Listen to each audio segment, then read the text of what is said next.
DCC bank ಅಧ್ಯಕ್ಷರು ಮಾಡಿಸ್ಬಿಟ್ಟು ತಂದೆನ ಎಲ್ಲರಿಗೂ ವಿಶೇಷ ಹೇಳ್ತಾರೆ. ಹೈಯೆಸ್ಟ್ ಬಜೆಟ್ ಮಂಡಿಸಿರುವ ದಾಖಲೆ ನಿವಾಸಗಳಿದೆ. ನಾಳೆ ಇನ್ನೂ ಇಲ್ಲ, ಆಗಬೇಕಲ್ಲ. ಜನರ ಆಶೀರ್ವಾದದಿಂದ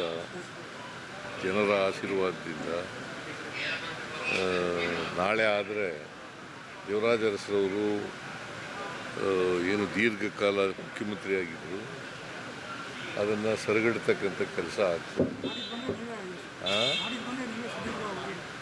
ಒಂದೇನಪ್ಪ ಸಂತೋಷ ಅಂತಂದರೆ ದೇವರಾಜ ಅರಸರವರು ಮೈಸೂರು ಜಿಲ್ಲೆಯವರು, ನಾನು ಮೈಸೂರು ಜಿಲ್ಲೆಯವರು. ಬಟ್ ಅದೆಲ್ಲಕ್ಕಿಂತ ಹೆಚ್ಚಾಗಿ ಸರ್, ಇಬ್ಬರು ತಳ ಸಮುದಾಯದಿಂದ ಬಂದು ಈ ಥರದ ವ್ಯವಸ್ಥೆಯಲ್ಲಿ ಈ ಲೆವೆಲ್ ಬಂದಿಲ್ಲ. ನೀವು 78ರಲ್ಲಿ ತಾಲೂಕು ಬೋರ್ಡ್ ಮೆಂಬರ್ ಆದಾಗ ಇದನ್ನು ನಿರೀಕ್ಷೆ ಮಾಡಿದ್ರೆ ಈ ರೀತಿ ನಿರೀಕ್ಷೆನೇ ಮಾಡಿರಲಿಲ್ಲ.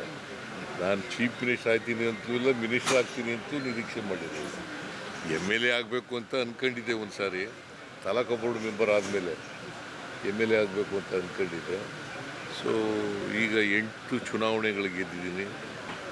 8 ಚುನಾವಣೆಗಳಿಗೆ 2 ಪಾರ್ಲಿಮೆಂಟ್ ಸೋತಿದ್ದೀನಿ, 2 ಅಸೆಂಬ್ಲಿ ಸೋತಿದ್ದೀನಿ. ಸೊ 4 ಚುನಾವಣೆಗಳು, 12 ತಾಲೂಕು ಬೋರ್ಡು ಸೇರಿ 13 ಚುನಾವಣೆಗಳಿಗೆ ಗೆದ್ದಿದ್ದೀನಿ, 13 ಚುನಾವಣೆಗಳು ಮಾಡಿದ್ದೀನಿ. ಅದೇ ನೀವು ತಳ ಸಮುದಾಯದವರು, ದೇವರಾಜ ತಳ ಸಮುದಾಯದವರು, ಈ ವ್ಯವಸ್ಥೆಯಲ್ಲಿ ಈ ಲೆವೆಲ್ಗೆ ಬಂದರೆ ದೊಡ್ಡ ಸಾಧ್ಯ ಇಲ್ಲ. ಅವರು ಸಾಮಾಜಿಕವಾಗಿ ಹಿಂದುಳಿದವರಲ್ಲ. ದೇವರಾಜ ಸಾಮಾಜಿಕವಾಗಿ ಮುಂದುವರೆದವರೇ ಅವರು. ಯಾಕಂದರೆ ಅರಸು ಇದೆಯಲ್ಲ, ರೂಲಿಂಗ್ ಕ್ಲಾಸ್, ಪಾಪ್ಯುಲೇಷನ್ ವೈಸ್ ಕಡಿಮೆ. ಪಾಪ್ಯುಲೇಷನ್ ವೈಸ್ ಭಾಳ ಕಡಿಮೆ ಇರ್ತಕ್ಕಂಥ ಪಾಪ್ಯುಲಾರಿಟಿ ಬಂದಿದ್ದಂಥ ಮುಖ್ಯಮಂತ್ರಿಗಳು. ಸೊ ಅವರು, ನನಗೂ ಅವ್ರಿಗೂ ಕಂಪ್ಯಾರಿಸನ್ ಇಲ್ಲ. No comparison between me and Devaraja. ಎಲ್ಲ ಸನ್ನಿವೇಶ ಬಂತು. ನಾನು ದೀರ್ಘಕಾಲ ಮುಖ್ಯಮಂತ್ರಿ ಆಗಿದ್ದೀನಿ. ಜನರ ಆಶೀರ್ವಾದ ಇತ್ತು. ಜನರ ಆಶೀರ್ವಾದದಿಂದ ಇಲ್ಲಿವರೆಗೂ ಬಂದಿದ್ದೀನಿ.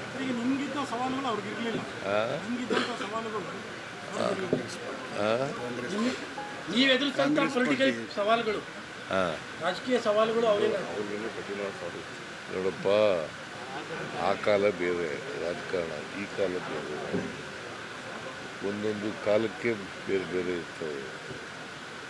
ಅವತ್ತು ಈಗ ನಾನು 83ರಲ್ಲಿ ಎಲೆಕ್ಷನ್ ನಿಂತ್ಕೊಂಡಾಗ ಜನರೇ ದುಡ್ಡು ಕೊಟ್ಟರು, ಓಟು ಕೊಟ್ಟರು. ದೇವರಾಜ ಅರಸರವರು ಮುಖ್ಯಮಂತ್ರಿ ಆಗಿರುವಾಗ, ಅವರು ಎಲೆಕ್ಷನ್ ನಿಂತ್ಕೊಳ್ಳುವಾಗ ಜನ ದುಡ್ಡು ಕೊಟ್ಟು ಎಲೆಕ್ಷನ್ನು ಮಾಡ್ತಾಯಿದ್ರು.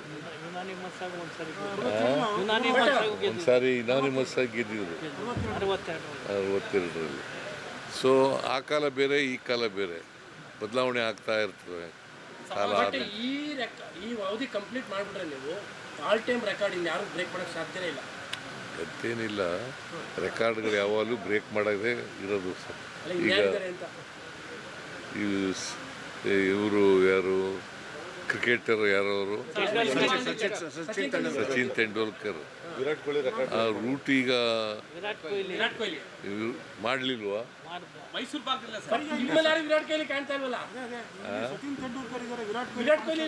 ಅದರಿಂದ ಯಾವುದು ಇನ್ನೊಬ್ರು ಬರೋದೇ ಇಲ್ಲ ಅಂತ ನಾನು ಹೇಳಕ್ಕೆ ಹೋಗಲ್ಲ. ಬರ್ಬೋದು, ನಮ್ಮ ರೆಕಾರ್ಡನ್ನು ಬ್ರೇಕ್ ಮಾಡ್ತಕ್ಕಂಥವ್ರು ಬರ್ಬೋದು, ಅಥವಾ ನನಗಿಂತ ಜಾಸ್ತಿ ಬಜೆಟ್ ಮಂಡಿಸೋರು ಬರ್ಬೋದು. ಹಣಕಾಸಿನ ಮಂತ್ರಿ ಸಿದ್ಧತೆಗಳು ಮಾಡ್ತಾ ಇದ್ದೀವಿ. ಸಂಕ್ರಾಂತಿ ಆದಮೇಲೆ ಸಾಧನಾ ಸಮಾವೇಶ, ಸಾವಿರ ದಿನಗಳ ಸಾಧನಾ ಸಮಾವೇಶ. ಏನು ನಾನು ಇನ್ನೂ ಯೋಚನೆ ಮಾಡಿಲ್ಲ. ಅದ್ರ ಬಗ್ಗೆ ಸರ್ಕಾರಕ್ಕೆ 1 ವರ್ಷ, 1000 ದಿನ ಆಗುತ್ತೆ, ಗೊತ್ತಿಲ್ಲ, ಯೋಚನೆ ಮಾಡಿಲ್ಲ.